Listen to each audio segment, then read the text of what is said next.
আসসালামু আলাইকুম রহমতুল্লাহ। বন্ধুরা সবাই কেমন আছো? তো তোমাদের মধ্যে আরেকটি ভিডিও নিয়ে হাজির হয়েছি। আর আজকে আমরা শিখব রশির উচ্চারণে ইংরেজি কোন কোন শব্দে হয়। তো রশির উচ্চারণ অর্থাৎ ইর উচ্চারণ ইংরেজিতে আই এবং ওয়াই এই দুইটি শব্দ দিয়ে হয়। তো কখন আই এবং ওয়াই রশি ইর মতন উচ্চারণ হবে অর্থাৎ ইর মতন উচ্চারণ হবে, আমরা এখন এই বিষয়গুলো নিয়ে আলোচনা করব। তো তোমরা বিষয়গুলো খাতায় নোট করে রাখবে। তো চলো শুরু করে দিই। তো এখনও যারা আমার চ্যানেলটিকে সাবস্ক্রাইব করনি অবশ্যই চ্যানেলটিকে সাবস্ক্রাইব করবে এবং পাশে থাকা বেল আইকনটি বাজিয়ে দিবে এবং তোমাদের কোনো প্রশ্ন থাকলে কমেন্ট বক্সে জানিয়ে দিবে। তো যখন দুইটি কনসোনেন্টের মধ্যে আই থাকবে তখন আমরা আয়ের শর্ট উচ্চারণ করব। মানে যখন দুইটি কনসোনেন্ট লেটারের মধ্যে আই শব্দটি থাকবে তখন আমরা ই শর্ট উচ্চারণ করব অর্থাৎ রশি এর মতন উচ্চারণ করব। তো এই বিষয়গুলো আমি কিছু উদাহরণের মাধ্যমে তোমাদেরকে দেখাই।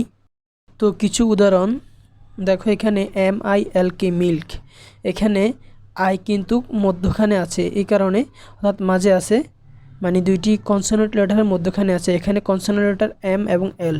তো MILK মিল্ক। তো যখন আমরা দুইটি কনসোনেন্ট শব্দ একসাথে দেখব অর্থাৎ ওয়ার্ড একসাথে দেখব, লেটার একসাথে দেখব, তখন আমরা সেটাকে যুক্তবর্ণ হিসেবে ব্যবহার করব। দেখো এখানে এল হচ্ছে ল, কে হচ্ছে ক। তো এই MILK মিল্ক, যেমন BIT ভিট, FISH fish, IN in. তো ওয়াইকে কখন আমরা ই এর মতন উচ্চারণ করব? যখন ওয়াইকে একটি ওয়ার্ডের প্রথমে দেখব তখন আমরা ওয়াইকে ই এর মতন উচ্চারণ করব অর্থাৎ রশ্মির মতন উচ্চারণ করব। তো তোমরা একটু খাতায় লিখো, ওয়াইকে যখন কোনো ইংরেজি ওয়ার্ডের প্রথমে দেখতে পাই সেই ক্ষেত্রে সব সময় শর্ট ই এর উচ্চারণ করব। শুধুমাত্র শব্দের প্রথমে থাকলে ওয়াইয়ের উচ্চারণ ই এর মতন হবে। তো আমরা কিছু উদাহরণের মাধ্যমে বিষয়গুলো দেখব। আমরা দেখতে পাচ্ছি এখানে ওয়াই শব্দটি অর্থাৎ ওয়াই লেটারটি শব্দের প্রথমে আছে, যেমন YAWN ইয়ন।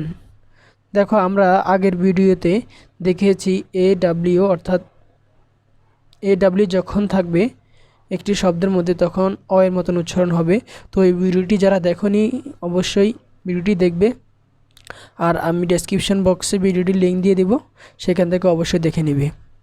এরপরে দেখো YARD ইয়ার্ড। দেখো প্রত্যেকটা শব্দের মধ্যে প্রথমে কিন্তু ওয়াই আচ্ছা, অর্থাৎ ওয়াই যখন থাকবে তখন আমরা ওয়াইকে ই এর মতন উচ্চারণ করব সব সময় যখন প্রথমে থাকবে। তো ভিডিওটি ভালো লাগলে অবশ্যই চ্যানেলটিকে সাবস্ক্রাইব করো এবং পাশে থাকা বেল আইকনটি বাজিয়ে দিবে আর তোমাদের মতামত জানিয়ে দিবে। ধন্যবাদ সবাইকে ভিডিও দেখার জন্য।